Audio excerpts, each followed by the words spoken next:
The Opinion with Michael J. Good to see everyone. So we got a really big shoe today. We're going to start off with this is just going to be about the recent fiasco with the House of Representatives, the financing of the government, and how that came into play. Now, number one is, you got to remember, Elon Musk uses his special encrypted machine to talk to Donald Trump, and this is how they signal back and forth through X, used to be AKA Twitter, also known as Twitter. X, they use X. So Musk says, stop this government, do not sign this bill, stop. What do the Republicans do? They torpedo the bill. And then Trump knocks a cheeseburger off his desk, French fries all over the place, and he gets in on the act. Stop this, and then raise the debt ceiling. This is what really happened. So now we've got a very troubling trend here that has begun. Number one, you've got Elon Musk, who has definitely many conflicts of interest with government contracts, seems to somehow be the chairman of the board of the United States of America. You got a guy by the name of Donald J. Trump, that's the president-elect. Remember, president-elect, he's not in January 20th, after the inauguration, January 20th, then he becomes the president in situ going forward. It's a very important thing to understand, folks. That's how things work. So the president CEO, and this is how they work, he doesn't have to hit a red button. He just tweets. And the tweet signal comes right to the president CEO Trump, and Trump stands at attention. May have lost a little ketchup off that burger there, Donny boy. But this is how it's working. So now, we've gone from a couple of years ago, the country had to issue a warrant to seize high confidential documents, state secrets, that the former president, former president 45, was stashing all over the place, between the washroom and various other places, and shuffling them around so that no one would know that he had them, because he's selling them. He just horse trades. That's all he does. He horse trades.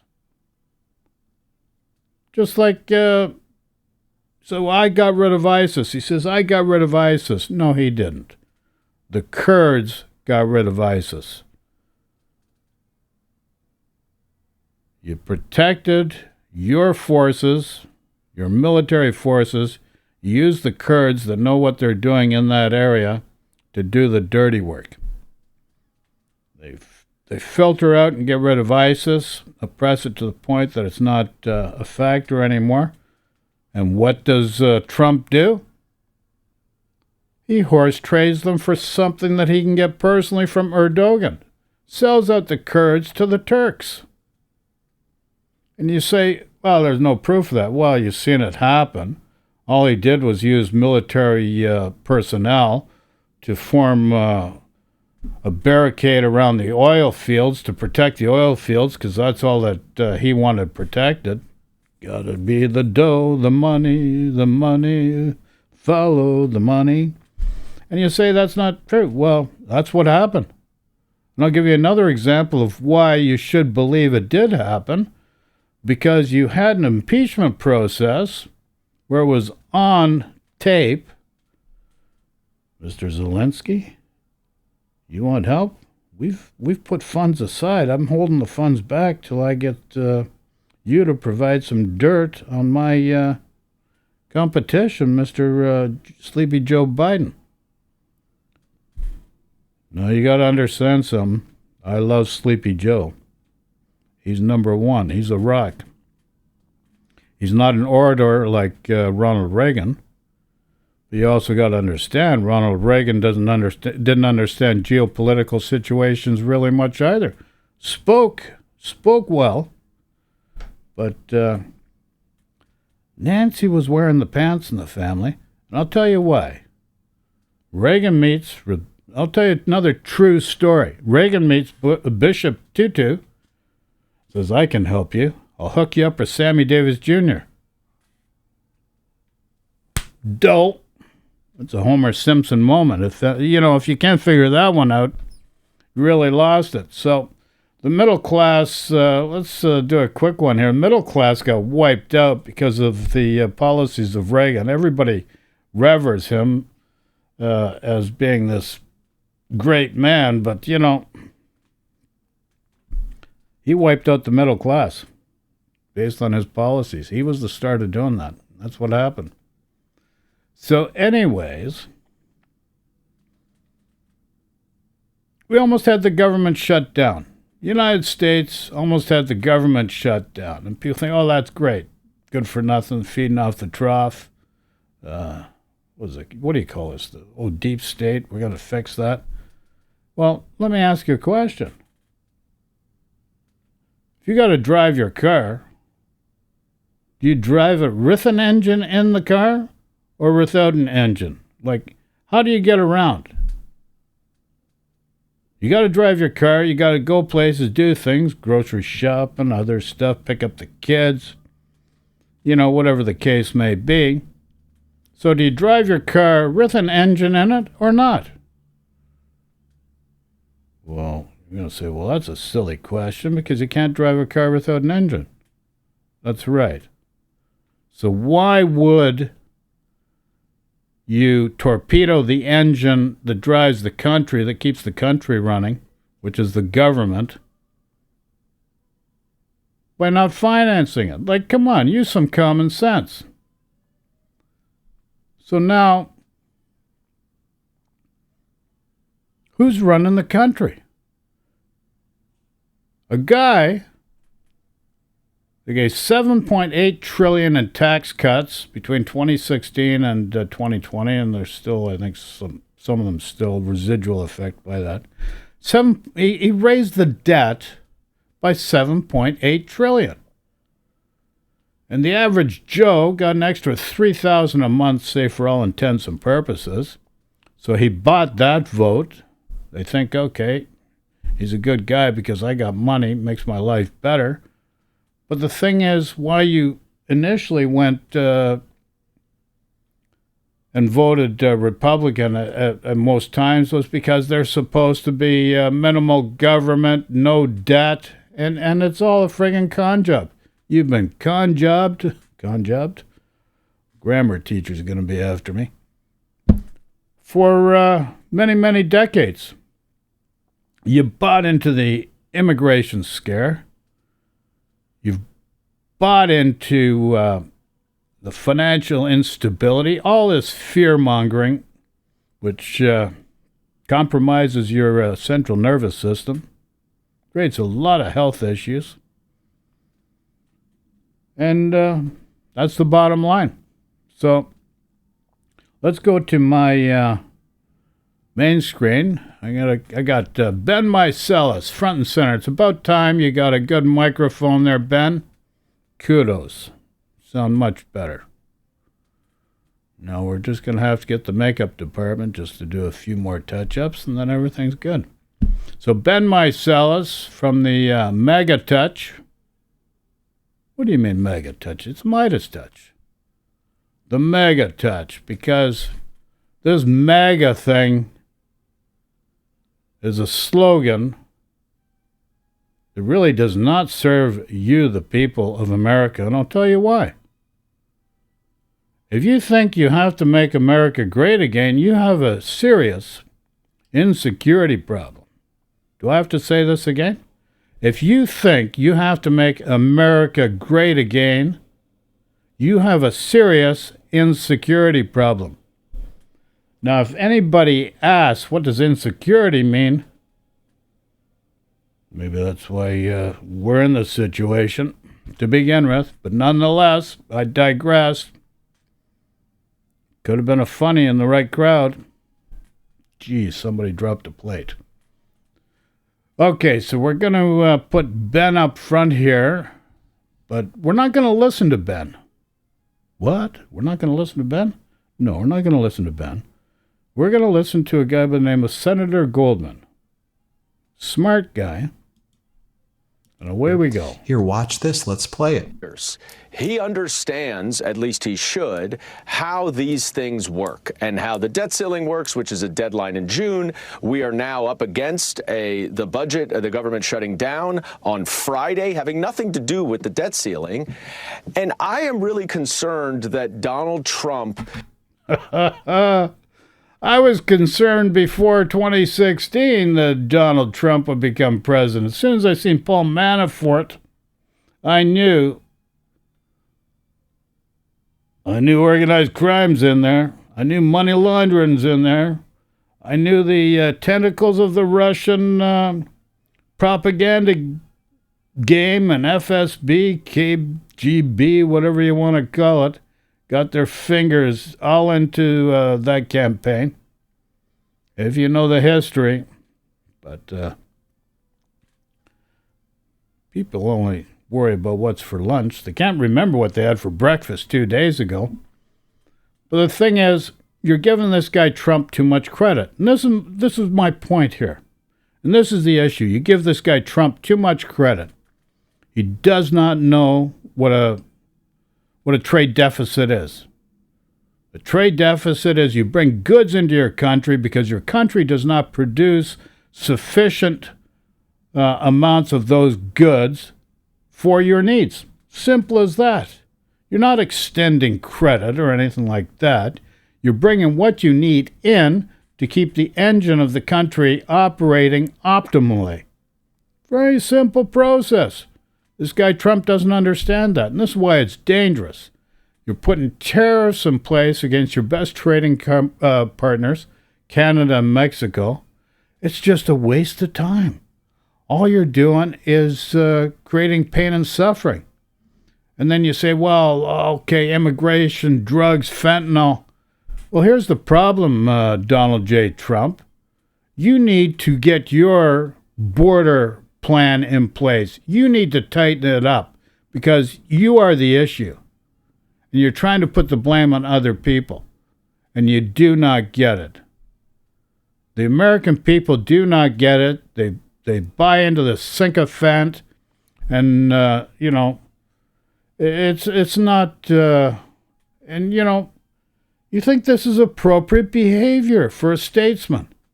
Come on now. Wake up. Doesn't know what a trade deficit is. Create pain and suffering for his trading partners, your trading partners, and for your own people. You want to put the tariffs up? Go for it. All it does is hurts everybody. Simple thing. I don't know why Canada even bothers trying to appease this guy. He doesn't know what he's doing. Personally, I'd be just saying, listen, Trump, we'd like to oblige you, but we have an issue with the fact that the border issue and the problem with drugs coming into the country is your problem because you haven't taken care of business. Simple as that. Everybody else is like Doug Ford, turn out the lights. This girl Smith from Alberta, like all this friggin' heebie-jeebies. Everybody has no, we've got to get rid of Trudeau. Give me a friggin' break. Mr. Trump, do your job. You take care of the immigration problem because you created the problem. You fix that problem. Don't put the blame on others. We'll continue providing goods and building a good, strong relationship to help your country and our country and countries of our ilk to promote democracy, goodwill, and foster a very good economic plan that works for everybody that's uplifting. Simple as that. So there you go. Mr. Trump, fuddle duddle. You're going to have to go back in the history books for that one, kids. Is so senile or off that he is not able to compute what he's saying. And because it makes absolutely no sense to have an 11th hour demand to raise the debt ceiling on another president's watch when it doesn't need to be raised right now. If you're president for 4 years, you understand that's a non-starter. It's a non sequitur. Obviously a non-starter. But why we debate this Trump issue is beyond my comprehension. Understand. He doesn't know what he's doing. He doesn't know what a trade deficit is. Immigration. Asylum seekers. He thinks they're from mental health institutions. The guy is lacking with the ability to connect certain dots about certain things. Lives a very ostentatious lifestyle that means that he has to have constant cash flow coming in. And why he does that's why he, sells off state secrets. That's why he does this horse trading for his benefit. Because he lives such an ostentatious lifestyle outside of the government trough, and he's been feeding at the government trough, which really helps offset those costs. But you just do not understand that. Guys spent a lifetime stiffing contractors that build properties that he sells. He makes sure he benefits at the expense of others. And it's been going on for many, many decades. I don't know whether this is a competency issue or this is bluster or what it is. It's both. But I am a little concerned Incompetence that he and would bluster. make this demand at this stage.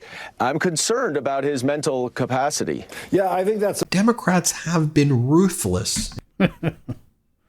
Democrats got to wake up. And number one, you don't really have to slag people. You just make sure that people understand the facts. Facts are boring, but the thing is, you're in government. You got to get the facts out there.